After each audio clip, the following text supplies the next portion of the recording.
each house room by room.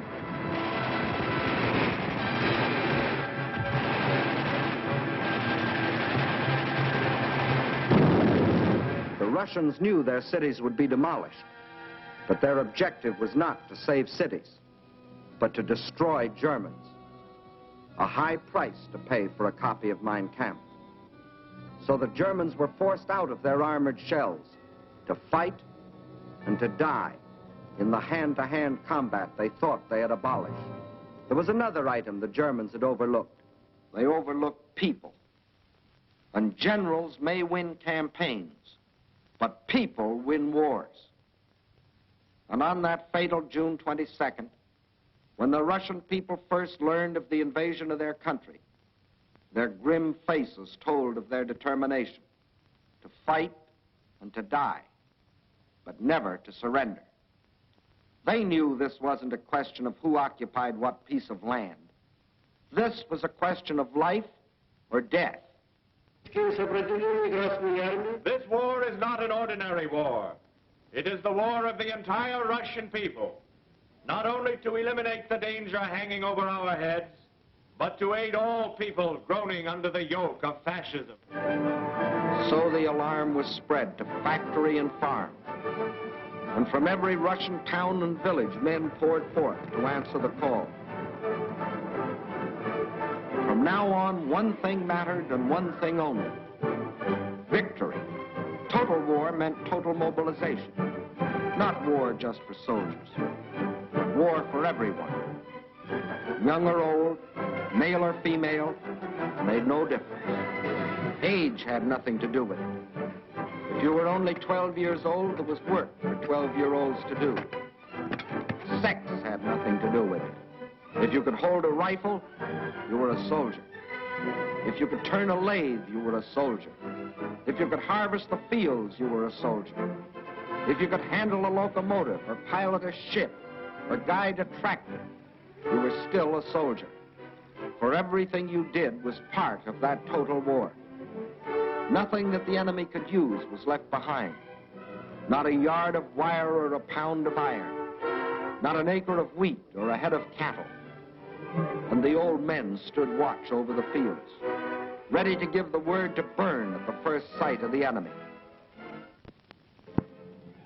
Scorched earth. What can't... Scorched earth.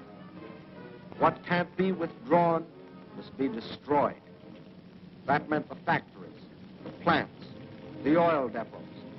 Flames claimed them all. The giant dam at Dnieperstroy, into which had been poured not only steel and concrete, but 5 long years of Russian toil and Russian sweat to yield the miracle of electricity to the farms and people of the Ukraine. Now, rather than let the power it generated fall to the enemy, they destroyed it. Scorched earth, the land they had lived on and worked on, their forests, their fields, their farms. They surrendered them to the flames, but not to the invaders. That was the scorched earth. And for action behind the German lines, a new army was formed. An army without uniforms, whose home was the forest, and whose front was the enemy's rear.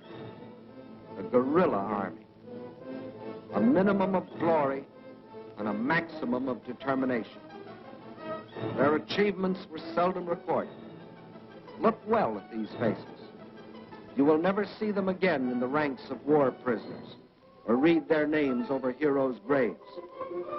Ahead of them lay nothing but the rope and the halter, but they stayed behind and went on fighting. Their only goal was merciless destruction. Destruction of communication lines, supplies, the invaders themselves. Their weapons were dynamite and the terror of surprise.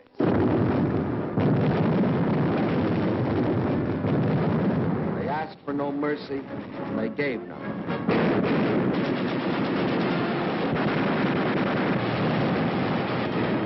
This is the guerrilla army.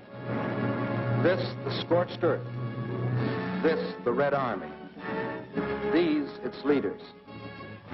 These are the reasons why, although the Germans conquered land, 500,000 square miles of it, it was just land, barren land, scorched land.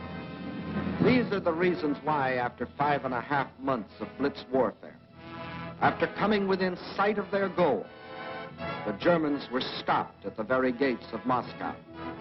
These are the reasons why, although Hitler had sworn that before December the swastika would fly from the Kremlin towers, December had come, but it wasn't the swastika that flew over the Russian capital. And it wasn't the Nazi conquerors who marched through the streets of the ancient city.